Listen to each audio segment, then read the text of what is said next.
अनुपमा, एक आणखी महत्त्वाची बातमी आहे ती म्हणजे मुंबई आंतरराष्ट्रीय विमानतळावर गेल्या वर्षभरात सोन्याच्या तस्करीत लक्षणीय वाढ झाल्याचं समोर आलंय।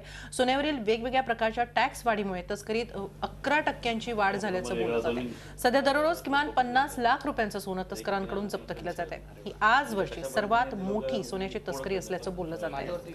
सोन्याच्या तस्करीच्या प्रकारातही आधुनिकता आल्याचं स्पष्ट झालंय। मोबाईलची बॅटरी, सूटकेसच्या कडेला असलेली कडी या सगळ्याचा वापर तस्करीसाठी केला जातोय आणि ही तस्करी वाढण्याचं आणखी एक कारण म्हणजे कमी शिक्षेची तरतूद आणि क्षुल्लक दंड असंही बोललं जातंय। लीगल इम्पोर्ट जे आहे ते कमी झालं, मग जेव्हा डिमांड आहे आणि लीगल इम्पोर्ट कमी आहे तर त्याचा दुसरा रस्ता हाच असतो की लोक इल्लीगल वेनी स्मगल करून गोल्ड भारतात आणतात। सोन्याचं आकर्षण सगळ्या लोकांना आहे। तसंच आम्ही बघितलं की यात जे इन्व्हॉल्व झालेले लोक आहेत ते सगळ्या प्रकारचे आहेत। कोणी फॅमिलीवाले लोक आहेत, स्वतः इन्व्हेस्टमेंट करता आले, कोणी ट्रेडर आहेत, काही लोक सोन्याकरता म्हणजे त्यांच्या बिझनेस करता घेऊन आलेले आहेत, काही लोक कॅरियर ज्यांना आम्ही म्हणतो की जे दुसऱ्याकरता कॅरी करतात असे पण लोक आहेत, स्मगलर्स पण आहेत। तसे सगळ्या लोकांना या बिझनेसमध्ये सध्या आहेत। नक्कीच खूप महत्त्वाचं आहे आणि हे खूप गंभीर आहे खरं म्हणजे। या संदर्भात आपण अधिक माहिती घेऊया आमचे प्रतिनिधी अजित मांढरे यांच्याकडून। अजित, वेगवेगळ्या टॅक्समध्ये वाढ झाल्यानं ही या तस्करीमध्ये, सोन्याच्या तस्करीमध्ये वाढ झाल्याचं बोललं जात आहे।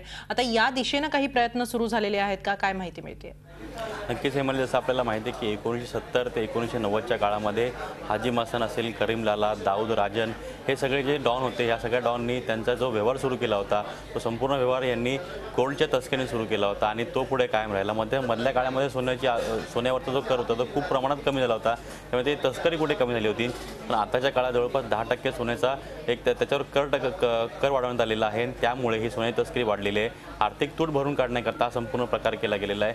सर्वात महत्त्वाचं म्हणजे तस्करीचा एक सर्वात महत्त्वाचा भाग आहे तो म्हणजे कॅव्हिटी म्हणजे पोकळी। जसं आपल्याला माहिती आहे की हा मोबाईल आहे, ह्या मोबाईलच्या ही जी बॅटरी आहे, बॅटरीच्या आतमध्ये म्हणजे ही जी पोकळी आहे आणि बॅटरी, ही संपूर्ण बॅटरी गोल्डची बनवली जाते आणि गोल्डची बॅटरी इथे फिट केली जाते।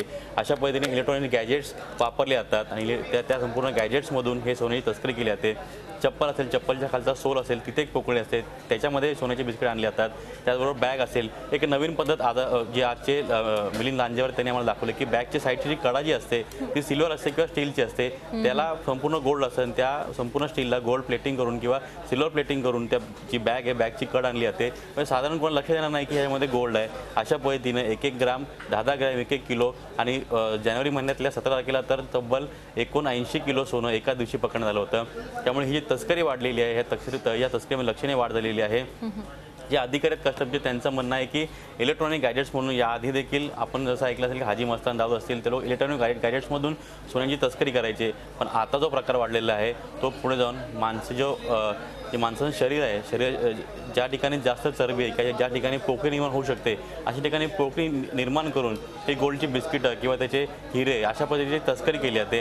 हे मुळात हा जो तस्करीचा भाग आहे ह्याचं एक मुख्य कारण आहे की आर्थिक तूट दूर करण्याकरता ज्या पद्धतीनं सरकारने संपूर्ण टॅक्स लावलेले आहेत आणि एक लीगल जे आपण म्हणतो लीगल सोनं जे आपल्या मार्केटमध्ये येतं त्यापैकी 20% सोनं तुम्हाला निर्यात करावं लागतं।